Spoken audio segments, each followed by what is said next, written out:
This is called extended fives, and it's the easy version where you're doing lots of thumbs. So when we do fives normally, it is 1, 2, 1, 3, 1, 4, 1, 5, 1, 4, 1, 3, 1, 2, 1. That's the easy version of fives. But the extended one, what happens is your little finger keeps going up all the way to the high C. So 1, 2, 1, 3, 1, 4, 1, 5, 1, 5, 1, 5, 1, 5.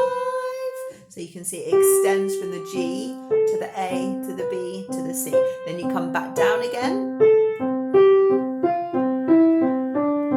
So the whole of the right hand.